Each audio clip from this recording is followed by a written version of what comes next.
ስትራቴጂክ ፓርትነርሺፕ ለመግባት ግን ስራ ምንም አልተሰራም። ውይይቶች አልተካሄዱም፣ ድርድሮች አልተካሄዱም። ድርድር ያስፈልጋል። ይሄ ሁለቱ ኃይል ኦልሞስት ላለፉት 500 አመት ሲወዳደር ነበር። እኔ እኮ ሰው ለምን ራሱ እንደሚሸውድ አይገባኝም። ግን ጥሩ ግንኙነት አልነበራቸውም። አምቦሌ እስከነበረው ጉዳይ ድረስ ጥሩ ግንኙነት አልነበረም። ውሸታቸው ነው።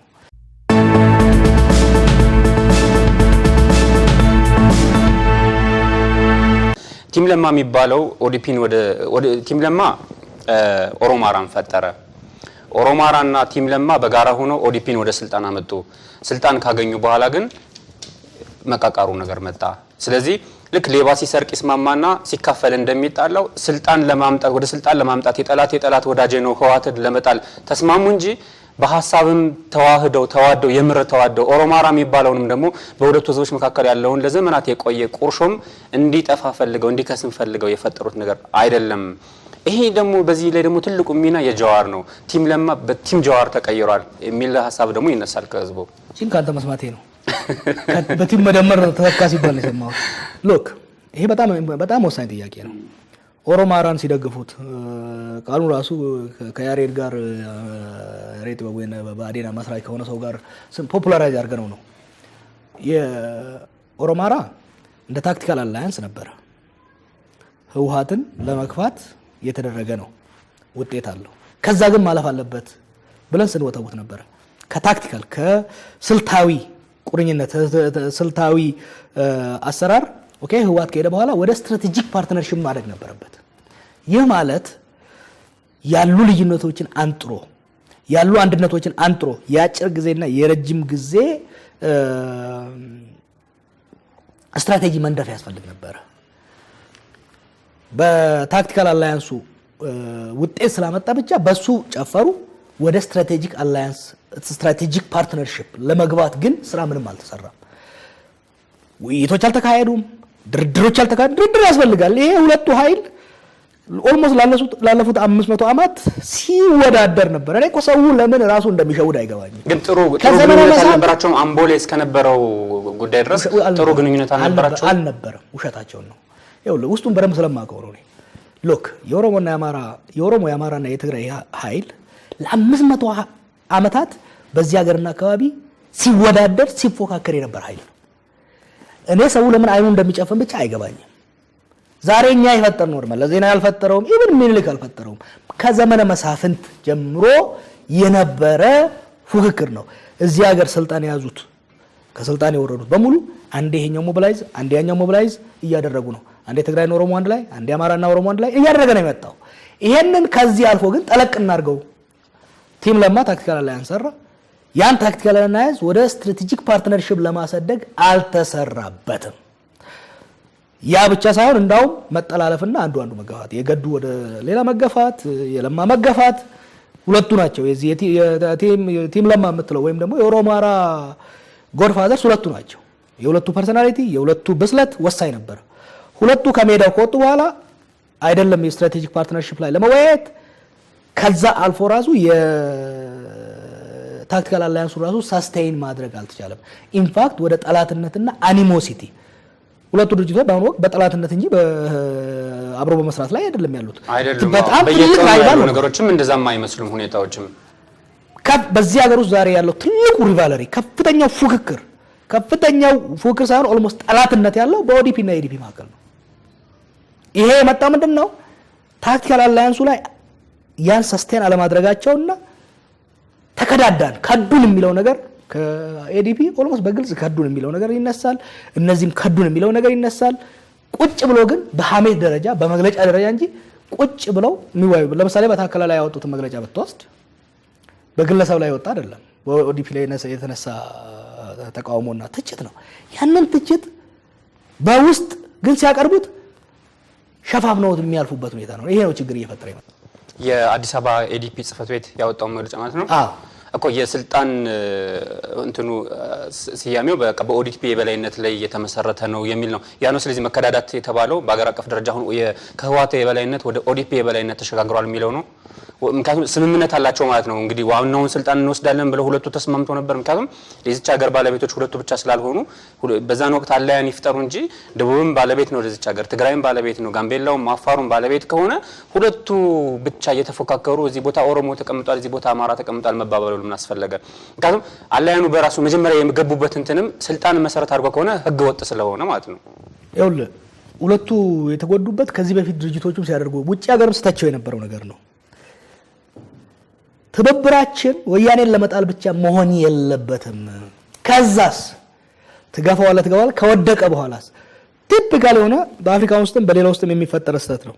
አንድን ጨቋኝ ለመጣል ትተባበራለህ። ጨቋኙ ከሞተ ከወደቀ በማግስቱ ምን እንሰራለን የሚል አይታሰብበትም። ኦዲፒ እና ኤዲፒም ህወሓትን እንገፋታለን። ከዛ አንደኛ እርስ በርሳችን ስልጣን እንዴት እንካፈላለን የሚለውን ግልጽ በሆነ መልኩ መወያየትና መደራደር ያስፈልግ ነበር። የተቀሩትን የሀገሪቷን ልሂቃን ደግሞ እንዴት እናካትታለን? ብሔሮችን ብቻ ሳይሆን ከውጪ በሩን ከፈቱት ከውጪ የመጡትን ድርጅቶች ደግሞ እንዴት ነው የምናካፍለው የሚለው ላይ አንድ ቀን ቁጭ ብለው በስርዓት አልተወያዩበትም። ለምሳሌ ኤዲፒ የሚያነሳው ቁርሾ አለ፣ የኦዲፒ የበላይነት አለ። እሺ ቁጭ ብላ ይሄው እዚህ ጋር የበላይነት አለ፣ ይሄ ይገባኛል በማለት መስጠት ነው። ምንድነው ጠቅላይ ሚኒስትሩ ሲያደርግ የነበረው? የሆነ ኮሜንት ወይም የሆነ ኮምፕሌንት ከኤዲፒ ወይ ከአማራ ወገን ሲነሳ ፕሬዝዳንት ሰጣቸው፣ ውጭ ጉዳይ ሰጣቸው፣ እንደዚህ እያደረገን ሄደው ያ አይደል ነበር መሆን የነበረበት። ቁጭ ብለህ ቀምረህ አስበህ መከፋፈል ሲገባ አፍ ለማስያዝ ብቻ የሚደረገው ነገር እነሱንም አፋቸውን አላስያዘም፣ እዚህም ደግሞ ሞር ቁርሾ እየፈጠረ ይሄድ። ስለዚህ የኦዲፒ የበላይነት አለ በስልጣን ላይ በተለይም በዋና ዋና ቦታዎች የሚባለው ልክ ነው ማለት ነው። የለም አለመኖሩን ግን ማተዋየውና ለምሳሌ በፌደራል መንግስቱ ውስጥ ብትወስደው ኦሮሞ በአጠቃላይ 17% ነው። በአጠቃላይ ፌደራል መንግስቱ ውስጥ ብትወስደው ፌደራል መንግስቱ ምን በስልጣን ላይ ቢሮክራሲው እንዳለ በስልጣን ላይ ያለው ከላይ ያለው ነገር ብቻ አይደለም። ከሚኒስትር ዴታ ጀምሮ እስከ ጠቅላይ ሚኒስትሩ ያለው ቢሮክራሲው የፌደራል መንግስት ሰራተኛ በሙሉ ብትወስደው የኦሮሞ 17% ነው። አይ ሰራተኛማ በቅጥር ነው። እኔ እኮ ማንነቴ ታይቶ አይደለም የምቀጠረው። ቢሮክራሲ ወሳኝ ነው። ቢሮክራሲው ይኸውልህ የፌደራል መንግስት ሀገሪቷን ማንጸባረቅ መቻል አለበት። ለምሳሌ የፌደራል ሰራተኞቹ በሙሉ ኦሮሞ ቢሆኑ አይ በቃ ሴክሬታሪ ነች እንዲሁ ነው የተቀጠረችው ማንም አይልም። ያ አይደለም መሆን ያለበት። ውሸት ነው እኮ ነው የምልህ። ሰው እየተነጋገለ እንጂ የፌደራል መንግስቱ የህብረ ብሔሩን የብሔሮችን ስብጥር ካላሳየ በስተቀር መቼም ሰላም ሊኖር አይችልም። ግን ሰራተኞችን አሁን ያንተ ቢሮውን እንውሰድ። ለምሳሌ ሰራተኞችን ሲቀጠር ኦሮሞ ስለሆኑ ብቻ ተቀጥራቸዋለህ። ጋዜጠኛ የሆነ እሺ ለኦሮምኛ ፕሮግራም ኦሮምኛ ቋንቋን የሚናገር ሰው ልትቀጥር ትችላለህ። አማርኛው ፕሮግራም ላይ ደግሞ አማርኛ እስከቻለ ድረስ በፈተና እስካለፈ ድረስ ነው እንጂ የምትቀጥረው ብሔሩን መሰረት አድርገህ ነው። ይሄ ራስን መሸንገል ነው። ወይ ምንስ ተወስድ ከወለጋ ሰው አለን፣ ከአርሲ ሰው አለን፣ ከሐረርጌ ሰው አለን፣ ከቦረና ሰው አለን፣ ከምስራቅ እንደ ኦሮሞ ስብጥር አለው። ቢያንስ ግዴታ ነው የኢትዮጵያ የሚል መስሪያ ቤት ኢትዮጵያን መብሰል አለበት። ስለዚህ የማን የበላይነት ነው ያለው አሁን በዚች ሀገር ላይ በድምር ውጤት እንዴት እናውቃለን? የለም ውይይት የለም። ቁጥሮቹን አያቀርቧቸው። ምንድን ነው የምታውቀው? how do you know? ኦሮሞቹ ጋር ብታረግ አብይ የአማራን ከአማራ ጋር ተለጥፎ ስልጣን እንዳለ ለአማራ ሰጥቷል ይላል ኦሮሞ። አማራው ጋር ብትወስድ ደግሞ አይ ኦሮሞቹ ትግሬዎቹን ተክተዋል ይላል። ዋና ሰላሞች ይዘዋል ይላል። ለምን ቁጭ ብለን እንወያየው? ይቀመጥ በሚኒስትር ኦፍ ኢነርጂ ውስጥ በገቢዎች ሚኒስቴር ውስጥ በምናምን ሚኒስቴር ውስጥ ያለው የስልጣን ሹመኛ የሲቪክ ሰራተኛ ቁጭ ይበልና ይታይ። እኔ ለምን ሀሜት ይሆናል? it's very simple እኮ ለህዝብ ይፋ መደረግ አለበት ነው። ህዝብ ጋር ከምታረገው በፊት አመራሩ ቁጭ ይበልና አሃዙን ይየው መሻሻል ያለበት አንድ ቦታ የአንድ ቡድን የበላይነት ካለበት እንዴት እናመዛዝ ነው። አንድ ቦታ የአንዱ አለማወከል ካለ እንዴት እናምጣው። ይሄ ውይይት ያስፈልጋል። በተለይ ምክንያቱም እንደ አምባገነናዊ ስርዓት ጊዜ ዝም ብለህ ሸፋፍነው ልታልፍ አትችልም። ኤዲፒ እና ኦዲፒ ባይናገሩ ሌላው ተቃዋሚ ይናገራል። እነሱ ዝም ቢሉ አክቲቪስቱ ይናገራል። ሰራተኛው ኮምፕሌን ያደርጋል። አሁን እኮ እውነቱና ሐሰቱ ራሱ የጋው ነው የሚለውን በግልጽ ማወቅ አልቻለም። እሱ ልክ ነው። አንዳንድ ነገሮች ደግሞ ከዚህ የበለጠ ደግሞ ግራ የሚያጋቡ ነገሮች አሉ። አሁን ኦፊሻሊ ህዝብ የሚያውቀው ኦዲፒ የበላይነት ኖር አልኖር የሚለውን ነገር እንተውና ሀገር እየመራ ያለ በበላይነት እየመራ ያለ ኦዲፒ ነው። ምክንያቱም ጠቅላይ ሚኒስትሩ የኦዲፒ ሊቀመንበር ስለሆኑ፣ ስለዚህ ኦዲፒ ቤተ መንግስቱ ውስጥ ያሉት ኦዲፒዎች ናቸው ማለት ነው አይደሉም? ኦዲፒ ከጠቅላይ ሚኒስትሩ በስተቀር ማን አለ ወደ ቤተ መንግስት ውስጥ? ጠቅላይ ሚኒስትሩ እንደ የዚች ሀገር ዋናው የስልጣን ባለቤት እኮ ከላይ ያለው እሱ ነው። አረ ይኸውልህ የኦዲፒ እና ኤዲፒ ጠቅላይ ሚኒስትሩ ነምበር 1 ማን ነው የሚለውን ካላልክ በስተቀር ጠቅላይ ሚኒስትሩ ካላልከው በስተቀር ቤተ መንግስት ውስጥ ኦልሞስት ኢንታየርሊ አማራ ነው ያለው። እውነቱን የምናገር ከሆነ በየትኞቹ የሥራ ዘርፎች እስኪ ምክትል ካልሆነ አቶ ደመቀ መኮንን ምክትሉ አማራ ነው፣ ቺፍ ኦፍ ስታፉ አማራ ነው፣ ፕሬስ ሴክሬታሪው አማራ ነው። አይ ካን ካውንት ኦል ኦፍ ኢት። ሌሎቹ ትልልቅ ባለስልጣኖችስ ደህንነቱ፣ ሌሎች ለሚመሩ አካላት ደህንነቱ ኦሮሞ ነው፣ መከላከያ ቺፉ አማራ ነው። ስለዚህ ቤተ መንግስት ውስጥ አሁን ኦዲፒ ሳይሆን እየመራ ያለው አማራ ነው እየመራ ያለው። አሁን እንግዲህ ሀሜቱ ሁለቱም ሊሰራ ነው ማለት አማራው ጠቅላይ ሚኒስትሩን አይቶ እየመራ ያለው ኦሮሞ ነው ሊል ይችላል። ኦሮሞ ደግሞ ቤተ መንግስት ውስጥ እንዳለ እያስተዳደሩ ያሉትን ቴክኖክራቶች አይቶ አማራ ነው ማለት ይችላል። ስለዚህ ጠቅላይ ሚኒስትሩ ምን ይሰራል? እነዛ ሰዎች ከሱ በታች ያሉ ሰዎች ከሆኑ ሀገር እየመሩ ያሉ ጠቅላይ ሚኒስትሩ እኮ ምንም ሚና የላቸውም ማለት ነው። ግን ጠቅላይ ሚኒስትሩ ገቨርንመንት ናቸው። በቃ ሀገር እኮ የሚመራው ጠቅላይ ሚኒስትር ብቻ አይደለም ነው እንዴ? ትልቁ የስልጣን ባለቤት ግን እሳቸው ናቸው። የስራ አስፈጻሚው ሰብሳቢ እሳቸው ስለሆኑ ወዳጄ ሴክሬታሪ ትልቅ ስልጣን አላት በአንድ አስተዳደር ውስጥ። ቤተ መንግስት ውስጥ ያለ ዘበኛ ትልቅ ስልጣን አለው። ስለዚህ እንትን አታርገው። እኔ ይሄ ሁሉ መሆን ያለበት ምንድነው ከሚዲያው ክርክር አልፎ ይቀመጥና ትራንስፓረንት በሆነ መልኩ በእያንዳንዱ በቤተ መንግስት ውስጥ የሚሆን በሚኒስቴር ውስጥም ያለው ለምን ነው ትራንስፓረንት የማይሆነው? አማራው ኮምፕሌንት ካለ ያ የአማራው ስሞታ እውነተኛ ከሆነ እኔው ይተችና ይስተካከል። የኦሮሞው ስሞታ ትክክል ከሆነ ይታይ፣ በቁጥር በአሃዝ በተጨባጭ ይታይና ይስተካከል ነው እያልኩ ያለው። ለምሳሌ እኔን አነሳሁት ጠቅላይ ሚኒስትሩ የኦሮሞ ሕዝብ በተደጋጋሚ ለአመታት ከሚጠይቃቸው ጥያቄዎች መካከል አንዱ በፌዴራል በቂ የሆነ ውክልና አልተሰጠኝም የሚል ጥያቄ ነው የነበረ። ጠቅላይ ሚኒስትሩ ከኦሮሞ ስለሆኑ ከኦሮሞ ድርጅቶች ስለተሾሙ የኦሮሞ ሕዝብ ትግል አቁሞ እኛ በቃ የጠቅላይ ሚኒስትርነት ቦታ አግኝተናል ብሎ አርፎ ስራውን እንዳይሰራ ሆን ተብሎ ቤተ መንግስት ውስጥ ያለው አማራና ሌላው ብሔር ነው እንጂ እኛ አሁንም አልገባንም የሚል ስነልቦና በመፍጠር ምክንያቱም እቺ የምትነሳው መቼ ነው? የዋዜማ ዝግጅቱ ላይ በተፈጠረች ነገር አንዳንዱ በገዛ ቤተ መንግስቱ ሰው እንዴት ሊሰደብ ይችላል? ምክንያቱም ኦዲፒ ነው እየመራ ባለበት ቤተ መንግስት ውስጥ ከተሰደበ ተሰደብኩ ማለት ያለበት መሪ ያልሆነው አካል ነው መሆን የነበረበት ብሎ ያነሳል። ሌላኛው አካል ደግሞ አይ ቤተ መንግስት ውስጥ አማሮች ስለበዙ ነው በቃ በዛኛው ምክንያቱም ያቺ ነገር ምን አመጣች? የአቶ ሽመልስ አብዲሳ የሬቻ ላይ ደግሞ ሰባበርናቸው የምትለው ንግግር ለመንጋ ለምትለው መልስ ናት በሚል ብዙ ሰው ይከራከርበታል፣ ብዙ ሰው ይወያይበታልና ከዛ አንፃር ነው ይሄን ነገር ያነሳው። ቤተ መንግስት ውስጥ ኦሮሞ አስተዳደረ አላስተዳደረ ኦሮሞ መሰደብ የለበትም፣ ሶማሌ መሰደብ የለበትም፣ አማራ መሰደብ እሱ ልክ ነው። በመርህ ደረጃ ምንም ጥያቄ የለውም። ማንንም መሰደብ የለበትም። ትልቁ ጥያቄ ጠቅላይ ሚኒስትሩ ላይ የተነሳው ጥያቄ እሱ እዛ ቁጭ ብሎ እንዲህ አይነት እሱ ወጣበት ማህበረሰብ ብቻ ሳይሆን ሌላን ማህበረሰብ ያ ብቻ አይደለም። በነገራችን ላይ ያቺ it is the stick that broke the camel's back የሚባለው ነገር ነው። ህዝቡ ውስጥ የታመቀውን ንዴት ወደ ውጭ ያወጣ ነው። እዛው ስምታየው የኦሮሞን ህዝብ የሌላውን ህዝብ ስሜት በጣም የሚኮረኩሩ ነገሮች ቤተ መንግስቱ እየተካሄዱ ነው። ይሄን መናገር አልፈልገውም። አብዛኛው አሁን እናንተ የምናደርገው ነገር በዝግ መወያየት የነበረበት ነው። የሀገሪቷ ኤሊት በዝግ ተወያይቶ መፍትሄ አለመፈለጉ ነው ወደ ህዝብ እየመጣ ህዝቡ ውስጥ ግጭት እየፈጠረ ያለ። ስለዚህ የልጅቷ ግጥም እንደመነሻ ሆነች እንጂ የተጠራቀመ ጉዳዮች ስላሉ ነው ያ ነገር ይፈነዳው። እውነቱን ለመናገር በፌደራል መንግስት አሰራር ውስጥ በህዋትና በደርግ ጊዜ ያልነበረው ዲስሪስፔክት ኦሮሞን ክብር የማሳጣት ስራ ነው እየተሰራ ያለው። ግን መንጋ ማለት ኦሮሞን እንዴት ሆኖ ሊገልጸው ይችላል? መንጋ ብቻ አይደለም።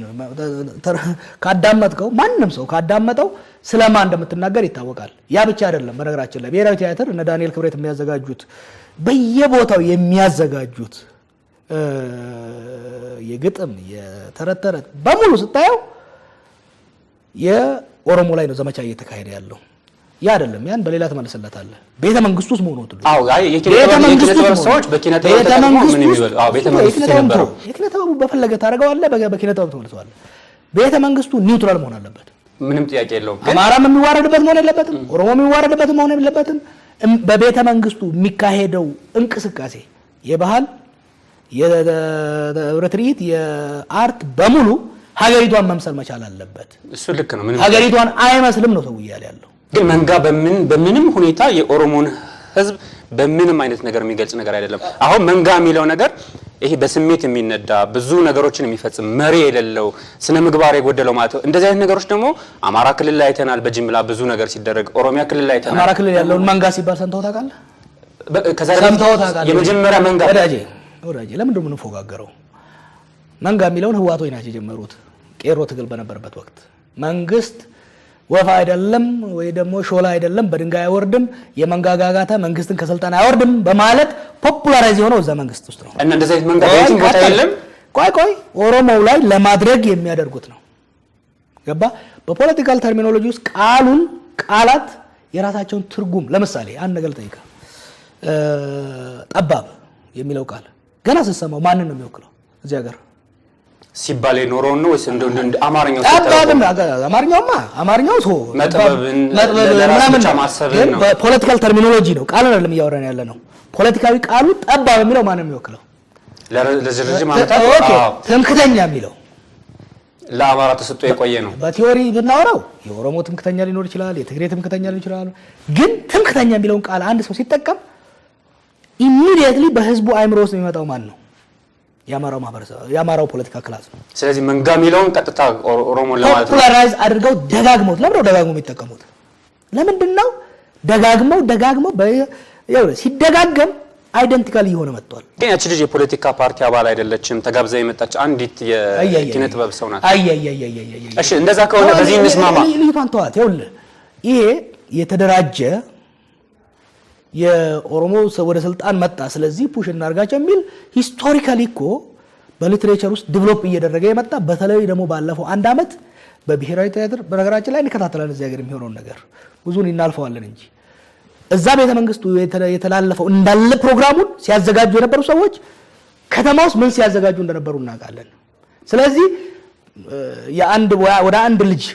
ወደ አንድ ገጣሚ ማውረዱ ትክክል አይደለም መንጋ ተብሎ ከተሰደበና ስድብ ነው ማንም ሰው ቤተ መንግስት ውስጥ ኒውትራል መሆን ስላለበት መሰደብ የለበትም አማራም ይሁን ኦሮሞም ይሁን ሶማሌ ይሁን ሚላውን ከተግባባን ያንን ነገር ደግሞ ድጋሜ ደግሞ መስቀል አደባባይ ላይ ሰባበርናቸው በሚል ደግሞ የአማራን ህዝብ ለምን መስደብ አስፈለገ ምክንያቱም አቶ ሽመልስ ነፍጠኛውን እዚህ የሰበረን ቦታ ላይ ሰባብረነዋል ብለው የገለጹት ለመንጋ ምላሽ ለመስጠት አሁን መንጋ ያለችው አንድ ልጅ ናት ወይም እነሱ የሚከተሉ ከሷ ጋር የነበሩ ሰዎች ሊሆኑ ይችላሉ የአማራ ህዝብችን ቤተ መንግስት መጥቶ አልተሳደበም ስለዚህ አሁንም ምንም በሌለበት በጉዳዩ በሌለበት የኦሮሞን ህዝብ በጉዳዩ ሳይመጣ የአማራ ህዝብ በዚህ ቦታ ላይ መጥቶ ምንም ነገር ሳይል ሰባበርናቸው አነካካትናቸው የሚል ንግግር መናገሩ ለምን አስፈለገ በሚል ደግሞ ይነሳል እኔ ሽመልስ ሲናገር እዛ ነበርኩ አማራው ላይ ያነጣጣል መሰለኝም ቆይ ምን ብለኛል መሰለ አንተ ካልከኝ ነገር ትምክተኛ ሲባል ካልተሸዋወድን አማራ ማለት ነው ነፍጠኛና ትምክተኛ አንድ አይደለም ነፍጠኛ ለዘመናት ለአማራ አይደለም ምን ወያኔ ለትግሬ ህዝብ የተሰጠ ነበር እንዴ ኖ አይደለም ነፍጠኛ በሎጂክ ደረጃ መስቀነገበ ማለት ነው ሎጂክ አይደለም በፖለቲካል ተርሚኖሎጂውም ራሱ ወያኔ ላይ ስንታገል የነበረው አዲግራት ያለውን ህዝብ ላይ አይደለም በግልጽ እኮ ነበር የነፍጠኛ በሊትሬቸር ውስጥም በፖለቲካ ቋንቋ ውስጥም በሁሉም ውስጥ ዛሬ ገልብጠው ታመጡት እንጂ ነፍጠኛና ወያኔ አሁን ባለፈው ተቆጡ ወያኔዎቹ እንደዛ ስላቸው የህዋት ሰዎች ወያኔ ስንል የነበረው ኢንፋክት ህዋትን አሳሰ ድርጅት እንኳን አይደለም ወያኔ ለምሳሌ ትርጉሙ ተወስደው በ1943 ከራያ ተነስቶ በኃይለ ሥላሴ ላይ ያመፀው ኃይል ነው ቀዳማዊ ወያኔ የሚባለው እኛ ግን ወያኔ ስንል የነበረው እኛም የአማራ አክቲቪስቶችም ወያኔ ስንል የነበረው የኢህአዴግን አገዛዝ በሙሉ ነው እንጂ ህዋትን አልነበረም ህዋትን ብቻ አይደለም ሲገዙ የነበሩትን በአጠቃላይ ነው እንጂ ለኛ እኮ ኦፒዲዮም ባዴም ወያኔ ነበረች የገዢው ስርዓት በሙሉ በወያኔ ስር ነፍጠኛ ስንል ደግሞ ምንድነው ነፍጣ ይዞ ሀገርን ወሮ በግድ ሲያስገብር የነበረውን ኃይል ነው ስለዚህ ኦሮሞን ከዚህ አፈናቅሎ ሬቻን ካልኩሎ ሲያቆይ የነበረው ምንድነው የነፍጠኛው ስርዓት ነው ስለዚህ የነፍጠኛው ስርዓት ተናገረሱ እንደዛ ከሆነ የዛሬ 150 ዓመት ይሄን የነፍጠኛ የሚባለው ስርዓት ኦሮሞን አፈናቅሎ እዛ መስቀል አደባባይ ላይ ሬቻ እንዳይከበር ካደረገ አዲስ አበባ ከተመሰረተች 133 ዓመቷ ነው የተገናኙና ነው አቶ ሽመልስና የዛሬ 150 ዓመት ሰባበርናቸው አደቀቅናቸው ምናልባት እኮ አማርኛው በነፍጠኛ ስርዓት ምክንያት ተገለን የነበረው እንዳናከበር ተደርገን የነበረው አሁን እኛ የልጅ ልጆች ታግለን ባመጣነው ነፃነት በዓል ማክበር ችለናል ቢሆንም አማርኛው ምንም ችግር አልነበረው ልክ ትናንትናውኑ እዚህ መስቀል አደባባይ ላይ እንደሰበሩ አይነት ንግግር ነው ያደረጉት ያ ማለት አሁን የተሰበረ አካል አለ ማለት ነው እንግዲህ በዚህ ሰዓት በተለይ ከለውጡ በኋላ መስቀል አደባባይ ላይ የተሰበረ ምናቀው በሰኔ 16 ጠቅላይ ሚኒስትሩን ደግፈው የወጡ ልጆች ሲሞቱ አይተናል ኢንጂነር ስመኘው ሲሞቱ አይተናል ከዛ ውጪ ግን መስቀል አደባባይ ላይ የተደረገ በነፍጠኛ ስርዓት የሚሆን በማንንም የተደረገ ምንም አይነት ግጭት አልነበረም ስለዚህ የት መጣ ይሄ ነገር የወያኔን ስርዓት ሰባብረ ነው ዛሬ በነፃ እየተናገርን ነው ሽመልስ ቢል ኖሮ ቅር ይለ ነበር ማለት የወያኔን ስርዓት በነገራችን ላይ ተናግሮታል። እሱም ሌሎችም ይናገራሉ። የወያኔን ስርዓት አርበድብደን አሸንፈን ዛሬ የህዝቦች ነፃነት አምጥተናል ብሎ ቢናገር ኖሮ ችግር አለው? ችግር የለውም። ትናንትና ከወያኔ ጋር ስትፋለሙ ነበር። ከ150 ዓመት በፊት ተገናኛችሁ። የነፍጠኛውን ስርዓት የዛሬ 40 ዓመት በህዝቦች ትግል ተደርምሷል አልተደረመሰም? የዛሬ 40 ዓመት ዛሬ አሁን አልነበረ። ከዚህ እንደው የታሪካዊ ሂደትን የተናገረው እሱ ከዚህ ሀገር በዚህ ጋር ጭቆና አድርጎ የኦሮሞ ህዝብ ባህሉን ማንነቱን እንዳያከብር መብቱን የነፈገውን የነፍጠኛ ስርዓት አሸንፈን ያለው። አሸንፈናል አላሸንፈም? አሸንፈናል። የህዝቦች ትግል የነፍጠኛውን ስርዓት አሸንፎ ኃይለ ሥላሴን አሽቀንጥሮ ህዝቦች በማንነታቸው እንዲኮሩ አድርጓል። ቀጥሎ ነፍጠኛውን ወክሎ የመጣው ያገዛዝ የወያኔ አገዛዝ ነው። የወያኔን ማስቀረቱ ብቻ ነው ትችቱ። የወያኔን ማስቀረቱ ብቻ እንጂ እኔ ክርክሩ እየገባኝ አይደለም። ነፍጠኛ አልተንኮታኮተም? ነፍጠኛ ህዝብ አልጨቆነም ነው? አልተንኮታኮተም ነው? እንዴት ክርክሩ ምንድን ነው? እና ወያኔ ሲል ችግር ከሌለው ነፍጠኛ ሲል ለምን ችግር ቢኖረው? ነፍጠኛ ነፍጥ ያነገበ በሚል የተገለጸ አይደለም። በሚል ነፍጥ ያነገበ አይደለም እያልን ያለው ስርዓት ነው። የትኛው ስርዓት ነው ግን ነፍጠኛ ስርዓት የሚባል የነበረ? ንጉሳዊ ስርዓት፣ ከዛ በኋላ የደርግ ነው የነበረ፣ ከዛ ኢህአዴግ ነው የነበረ። የነፍጠኛ የሚባል ስርዓት ነበረ። የነፍጠኛው ስርዓት ከምኒልክ አንስቶ እስከ ኃይለ ሥላሴ የነበረው ስርዓት የነፍጠኛ ስርዓት ነው።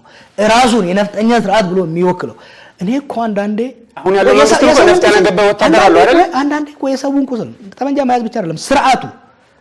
ሐረርጌ ላይ አንድ ወታደር ሰፍሮ ሴትልድ ኮሎኒያሊስት ነበረ። አንድ ወታደር ገበሬውን 10 ገበሬን ከነመሬቱ ከነባለቤቱ ከነትዳሩ ኦን ያደርግ ነበር። ስለዚህ የጭሰኛና የላባደር ነው የነፍጠኛ ስርዓት ነው። ቀጥሎ የመጣው የደርግ ስርዓት ነው። ቀጥሎ የመጣው የወያኔ ስርዓት ነው። ብዙ ትላልቅ አባቶች ደግሞ የሚስማሙበት ነፍጥ ያነገበ ለሀገር ለድንበር የታገለ ኦሮሞ ሊሆን ይችላል፣ አማራ ሊሆን ይችላል፣ ትግሬ ሊሆን ይችላል። ብዙ የህወሓት ታጋዮች ደግሞ እንዴት እንደሚያምኑት ታውቃለህ? ህወሓት ማለት ታግሎ ደርግ ኢትዮጵያን ከነጻነት አውጥቶ መስዋዕትነት ያደረገ 60 ሺህ ሰው ያለቀበት ነው የሚሉ። አዎ that's part of the story true part of the story ነው፣ እውነተኛ ነው። ግን ከዛ በኋላ ያ ትግራይን ነጻ አውጥቶ ኢትዮጵያን ነጻ አወጣው ብሎ የመጣው ኃይል ደግሞ ሀገር ሲበዘብዝ ማዕከላዊ ላይ ቶርቸር ሲያደርግ የነበረ ነው። the same ነፍጥ ያነገበው ሰው የሚኒልክ ጦር የኃይለ ሥላሴ ጦር ዶጋሊ ላይ ተዋግቷል ከጣሊያን ጋር። አዎ አድዋ ላይ ተዋግቷል። አዎ ሐረርጌን፣ አርሲን፣ ወለጋን፣ ደቡብን፣ ሲዳማን፣ ወላይታን ዘር ሲያጠፋ የነበረ ሲዘርፍ የነበረ ለረጅም ጊዜ ህዝቡን ሲያቆረቁዝ የነበረ ከዛም በተነሳ የህዝቡ ሮሮ ገንፍሎ በመምጣት የፈነገለው ስርዓት ነው። ለኔ እንደ ስርዓት ከሆነ መላው ኢትዮጵያን ጨቁኗል ነው ወይስ አንድ አካባቢ ያልጨቆነው አካባቢ አለ? ያልጨቆነው አካባቢ የለም፣ ግን ደቡብና ሰሜን ግን ይለያያል። የመሬት ፖሊሲው ይለያይ ነበረ፣ የጭቆና አካሄዱ ይለያይ ነበረ፣ ሁሉም ይለያይ ነበረ። እሺ እንደዚህ እናርገው። የ150 ዓመት ታሪክ አንስቶ ቁርሾ ከማብዛትና ሌሎች ነገሮች ክፍተቶችን ከመፍጠር አሁን እድል አለ ታሪክ መፍጠር እየተቻለ 50 ዓመት ሊያሻገር የሚችል አንድ ሊያደርግ ነገር መፍጠር እየተቻለ ለምን እንደዚህ አይነት ነገር ሊፈጠር ቻለ? ከዛ ይልቅ የሚያስማሙ ለምሳሌ ሬቻ ኢትዮጵያውያን በዓል ነው። እንዲያውም እኮ 150 ዓመት የሚለውን የሚቃወሙ ሰዎች አሉ። እዚህ ቀበና ወንዝ ላይ እናከብር ነበር እስከ ቅርብ ጊዜ። እንደውም ያኔ ስናከብር ሁሉም ብሔረሰቡ በጋራ ሆነ ነው ኦፊሻላዊ ሆኖ በመንግስት ደረጃ አይደለም እንጂ እናከብር ነበር፣ አቃቂ ወንዝ እናከብር ነበር የሚሉ ሰዎች አሉ። እሺ አይከበርም ቁሞ ነበር እንበል። ሬቻ ልክ እንደ ምስጋና ቀን ነው ካልን ሁሉም ኢትዮጵያውያን በጋራ እንዲያከብሩት መስራት። የኦሮሞ ልጆች ከአምቦ መጣው እዚህ አልጋጣው መሬት ላይ ከሚተኙ አስፋልት ላይ ከሚያድሩ ቤታቸው የሚያስተኛቸው የአዲስ አበባ ሰው እንዲፈጠር ቢደረግ፣ ይዛው የመጣችን ጭቆ የሚገዛት ሰው አምባሻ ገዝቶ ደግሞ ጾሙን ከሚያድር የሚበላ ባህል ለባህል የሚለዋወጥ አብሮ የሚጨፍር አብሮ በዓሉ የሚያከብር ህዝብ መፍጠር ነው የሚሻል የነበረው ወይስ አደባባዩ ልቀቁልን፣ መንገዱን ልቀቁልን፣ አክብረን እንሂድ አይነት እንደዚህ አይነት ነገር መፈጠሩ ነው? ልክ አንድ የሚያደርግ ነገር መፍጠር አይሻልም ነበር? ማን ነው አደባባዩና መንገዱ? ምክንያቱም ከቦሌ አራብሳ ጀምሮ እስከ እንትን ሙሉ መንገድ ተዘግቶ ነበር። በየሰፈሩ ተከሻለ ነበር። ለመስቀልም ተዘግቶ ነበር። እዚች ነው ከኡራኤል ጀምራ ነው የተዘጋው። የመስቀል እዚህ ያለው ከተማ ህዝብን ያከበረው እሬቻን ከውጭ ስለሚመጣ ለሴኩሪቲ ሲባል አሁን እኮ እሷን ብቻ ነካ አድርጌ ወደ አንተ ማናው ጥያቄ ልመለስ። አብዛኛው ሚዲያ አብዛኛው በተለይ ኦሮሞ ጠል የሆነው ቡድን እሬቻን የጠበቀው ጭፍጨፋ ይካሄዳል፣ የከተማው ህዝብና ህዝቡ ይጣላል ነው። ይሄን ስለሚያውቅ ሴኩሪቲው ግጭት ሊፈጥሩ የሚችሉ ድሮች እንዳይፈጠሩ እርምጃ ወስዷል። ለዚህ መመስገን ነበረበት። አንተ ያነሳው ሌላ መሰለኝ የምስጋና ቀን ከሆነ ለምን ግጭት ይፈጠራል? ምስጋና ለማመስገን ወጥቶ በጋራ ለማክበር ለምን ይጣላል ሰው? ምንም የሚያጣለው ነገር እኮ አይኖርም። ያ ሁሉ ህዝብ እየመጣ ያለ ግጭት ማስቀስቀስ የሚፈልግ ሰው ድንጋይ ቢወረውር ኦኬ ፍተሻ አያስፈልግም ማለት እኮ ነው። የምስጋና ቀን ስለሆነ ፍተሻ አያስፈልግም ማለት ነው። ድንጋይ የምስጋና ቀን ነው። ኤጀንስ በተዋርስ መስቀልም እኮ ክርስቲያኖች በክርስትና እንትን ክርስቲያናዊ የሆነ በዓልን ያከብሩ ተፈትሸው ነው የሚመጡ። ግን ተፈትሸው መንገድ ተዘግቶ ይሄ ሴኪዩሪቲ ትክክለኛ ስራ ነው የሰራው። አንተ ያነሳው ጥያቄ ግን አለ። ወደፊት ፎከስ ብናደርግ ይሻላል ወይ? አዎ። ትናንት የነበረው ታሪክና አሰራር አያስማማንም። ቁስል ያለበት ቁርሾ ያለበት ነው። ግን ምኒልክን እየሞገስክ እየኮፈስክ ያኑ ላይ ሐውልት ይፍረስልኝ እያልክ በየቤተ መንግስቱ በየቦታው ለምሳሌ ፕሮፌሰር ዳኛቸው ያነሳውን በጣም የገረመኝ እሱ ነው። እሱን የሚያክል ምሁር የሚኒልክን የሙት ዓመት ይሁን የበርዝዴይ ሊያከብር አንኮበር ላይ ከፍ አድርጎት ሲያከብር ከርሞ ዛሬ ደግሞ ለምን የሚኒልክ ስርዓት የፈጸመውን ስተትና ዘረፋና በደል ለምን ተናገራችሁ ይባላል። ስለ it takes two to tango የታሪክ ቁርሾ ቁስል አለብንኛ። ቁስላችንን አትነካኩ።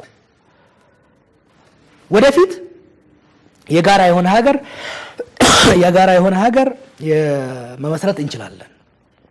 ወደኋላ እንዳናይ ከተፈለገ እናንተም ወደኋላ አትዩ ነው። ግን ምኒልክን ካሞገስክ የሚኒልክን ገድል ከፍ አድርገን የምታወራ ከሆነ እኛ ደግሞ የሚኒልክን ወንጀል ከፍ አድርገን እናነሳለን። የመለስን ገድል ከፍ አድርገው የምታነሳ ከሆነ እኛ ደግሞ የመለስን ወንጀል ከፍ አድርገን እንናገራለን። ምን ይጠቅመናል ነው አሁን እንደ ሀገር ምን ይጠቅመናል? ወደፊት ለመሻገር ወደፊት ያሰብን የጠፉ ጥፋቶችን ላለመድገም መስራት አይሻልም? እንዝጋው ነው። በሁለት መንገድ ነው መሄድ የሚችለው። አበለዚያ አንደኛው ፋይሉ እንዳለ እንዝጋው፣ ክፋቱንም ደግነቱንም አንናገር። አንዱ እሱ ነው። ሁለተኛው ክፋትና ጥፋቱን ተወያይተን ተስማምተንበት ፋይሉን ዘግተን እንሄድ ነው። ሁለቱም እየካሄደ አይደለም ያለው። ቁስሌን ተነካካለህ፣ ቁስሌን ሳሳይ ደግሞ ለምን ታሳየኛለህ? እሱ አይሆንም። ምናልባት በዚች ሀገር ማለት ነው በእርግጥ ብዙ ሰዎች የ150 ዓመቷን ታሪክ እያነሳ ይጣላል እንጂ የ3000 ዓመት ታሪክ አላት የ1000 ዓመት ታሪክ አላት በምትባል ሀገር ውስጥ እቺን የ150ን ብቻ እያነሱ መጥፎውንም ጥሩንም እየተነሳ አንዱ የሚያሞግስበት አንዱ ደግሞ